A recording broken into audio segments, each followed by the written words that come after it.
Figurez-vous que Dister s'est posé la même question que nous et y a répondu à sa façon. Ce sont des photographes qui se prennent en main et qui disent non à la crise du photojournalisme en collant leur travail dans la rue. Façon street art, version street news.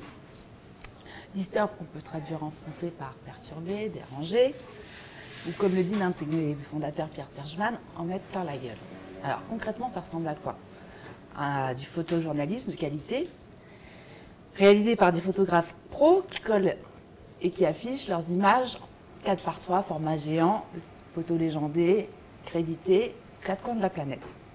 Alors ce collectif qui réunit plusieurs nationalités a déjà sévi à Lyon, Sarajevo, Melbourne, Ouagadougou. Alors ils ont affiché bien sûr la crise en Ukraine, les révolutions arabes, autant d'images qu'on a vues déjà dans les médias. Mais ils ont aussi affiché des photos plus dures, comme la crise à Bangui. Et finalement, est-ce que c'est obligatoire de Non, les mettre en affichage dans la rue, quoi? Non, c'est pas obligatoire, mais déjà, c'est des images qu'on ne peut pas trouver sur Internet, parce que c'est des images d'auteurs, de photojournalistes. Oui, mais ils ont tous des sites. Je pense que le badaud lambda, il ne va pas voir ces images. Je pense que le monde de la photo, oui, sûrement, mais je pense que pour toucher le public, c'est leur façon à eux de toucher le public et de démocratiser. Je pense qu'aujourd'hui, il n'y a aucune ville qui a porté plainte contre eux. Et comment ils gagnent leur vie? Parce que finalement, c'est un bel élan de partage, mais... Ils ne gagnent pas leur vie, pour eux, c'est un investissement. Enfin, ils payent la colle, ils payent les tirages. Est-ce que c'est pas mieux de faire un bouquin, d'essayer de le diffuser ou Ouais, enfin, je sais que Jean-Christophe est assez attaché au livre. Je crois que le défaut, c'est de vouloir montrer à tout prix ces images partout. Ouais, c'est plus... Et donc, si eux, ils sont à l'aise pourquoi en mettant des affiches dans la rue et qu'ils estiment que c'est comme ça que ça correspond à leur message citoyen, comme tu dis, je trouve ça extrêmement cohérent. Après, effectivement, il y a la question que tu poses et que tous les photographes se posent automatiquement,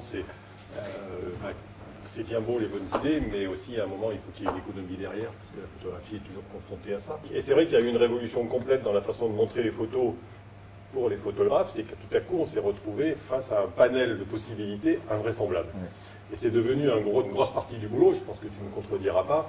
L'auteur, il n'a pas la main sur tout non plus, c'est-à-dire que faire un livre, moi je trouve que pour moi l'aboutissement ultime c'est le bouquin, parce que je trouve que c'est la vraie façon de partager un travail, plus qu'une expo, plus que tout. Mais faire un livre pour un photographe, c'est un parcours du combattant absolu, quoi. Donc on a de belles idées, on a de belles envies, et tout, qui sont au-delà de ce que tu disais, parce que ce que tu disais c'est intéressant. J'imagine certainement que l'engagement de ces gars-là, il est très sincère et tout. Je pense que ça vient aussi d'une frustration de leur part, c'est-à-dire qu'ils ils couvrent des conflits, ils n'arrivent pas à les vendre, ou alors un quart de page dans la presse, et du coup, leur réaction, c'est boum, Oui, mais sauf que quand tu parlais d'Internet, tu peux imaginer aussi qu'alors ils peuvent sur Facebook arroser et puis mettre leurs photos n'importe où. Sauf que le public ne va pas forcément sur Internet découvrir leur travail. Je veux dire, le monde de la presse, c'est aussi... Il y a une démarche artistique quand même derrière. Je vois une démarche de JR en fait, qui est quand même assez prononcée.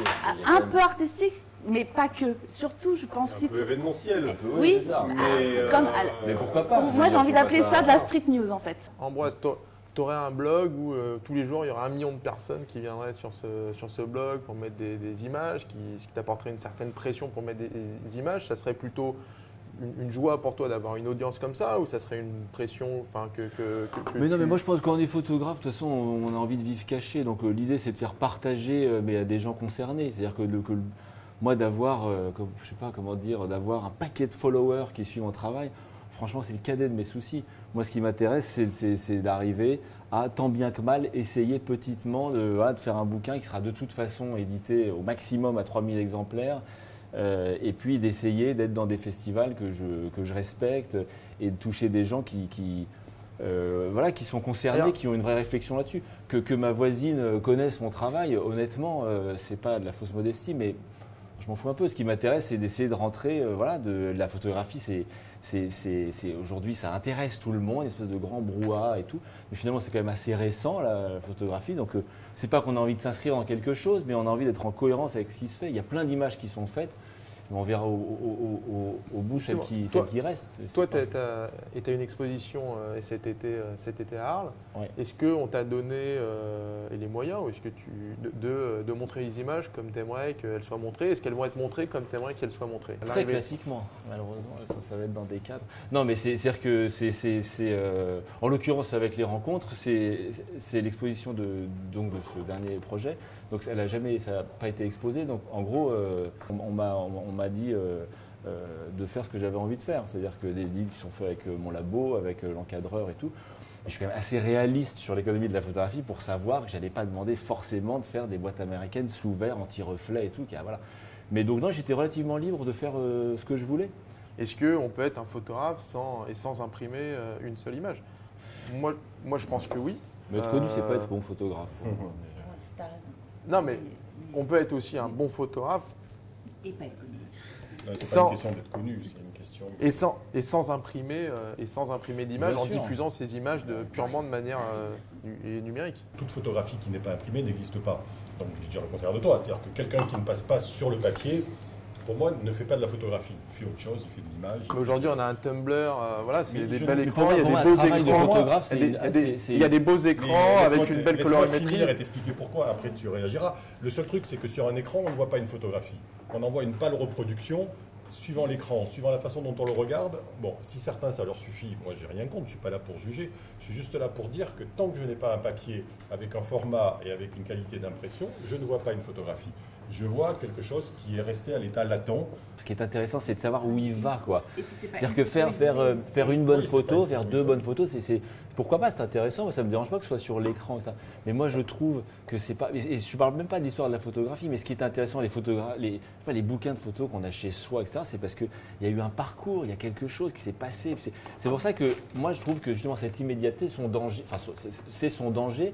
Alors que les choses s'écrivent sur le temps, quoi. C'est qu'au bout de 20 ans, 30 ans, 40 ans, il y a des photographes qui font œuvre, quoi. Là où je te rejoins, par contre, c'est qu'en effet, et d'ailleurs, ça rejoint un peu tout ce discours un peu foireux argentique digital, c'est que finalement, une photo, quand elle est imprimée, qu'elle soit argentique, digitale, chambre et tout, peu importe, là, ça devient un objet. Et là, on peut commencer à discuter. Mais tous les photographes numériques que j'ai rencontrés, j'en ai rencontré beaucoup qui aiment beaucoup les nouvelles technologies. Quand je leur demande de quoi vous rêvez, il y en a très peu qui me disent de faire un DVD. Ils me disent qu'ils rêvent de faire un livre. Mais je te rassure, plus personne ne rêve de faire un DVD. Non, mais C'est là où peut-être il y a un petit. Non, mais même de les diffuser Clé par, USB, peut-être. de les diffuser par, voilà, il y a personne mais qui, moi- tout le monde rêve de faire une expo. Quand tu interroges tous les photographes des nouveaux médias, ils se font connaître par Internet et après mais tu c'est leur, vrai. demandes, Bah, c'est ça. tu leur demandes C'est quel est pour le eux. moyen, d'abord parce qu'il faut qu'il y ait une économie derrière à un moment de quelque chose, quel est le moyen de montrer votre travail sur lequel vous rêvez. Et je t'assure, j'en ai rencontré beaucoup dans mon activité où je leur ai posé la question de tous ceux qui étaient considérés comme des fers de lance des nouvelles technologies. Et j'en connais quasiment pas qui ne refuseraient de faire un livre et refuseraient de faire une expo papier. Regarde, tu as fait un hors-série papier sur ce photographe qui s'est fait connaître par Internet, qui était Hugo Gosselin. Qui est un très bon Qui est photographe. un très bon photographe et que tu as connu par Internet. Après, tu fais un hors-série Mais papier qu'on aurait pour le peut-être- faire connaître. Mais Et qu'on son aurait livre, peut-être il a jamais fait un ou deux connu livres. et qu'on aurait peut-être jamais connu Pourquoi tu dis ça? et sur Internet. Il se serait fait connaître lui par un autre moyen il y a quelques années. Il serait venu Je suis montrer un pas sûr. portfolio. Je suis pas sûr. Donc, il serait venu te montrer un portfolio, tu n'aurais pas aimé. Mais je Non, mais sais pour pas. découvrir les boulots, tu as peut-être raison. ouais, Parce ça que, peut- parce que ce photographe, Mais et quand son il s'est œuvre fait est- connaître, son œuvre et est quand dans il le s'est fait, papier, maintenant. ouais, mais quand il s'est fait connaître, et ce photographe, il avait 20 ans, et encore il y a un an, quand je lui posais la question, Les codeurs étaient encore à l'école. et qu'est-ce que tu penses de Arles, de Perpignan, des choses comme ça, et il était un peu embêté parce qu'il connaissait assez peu, Déconnecté. parce qu'il était déconnecté de ce milieu, il n'avait pas de contact, il venait de province, il n'avait pas tout ce réseau que les Mais c'est un truc de En fait, il est génération déçu. aussi, je pense, pas mal. hein. Oui, non, mais après, tu as fait des publications. Maintenant, on regarde par ça. Après, c'est vrai qu'il est au début de sa carrière. Et comme tu dis, ce qui est dur, c'est pas de faire un truc, c'est de durer, quoi.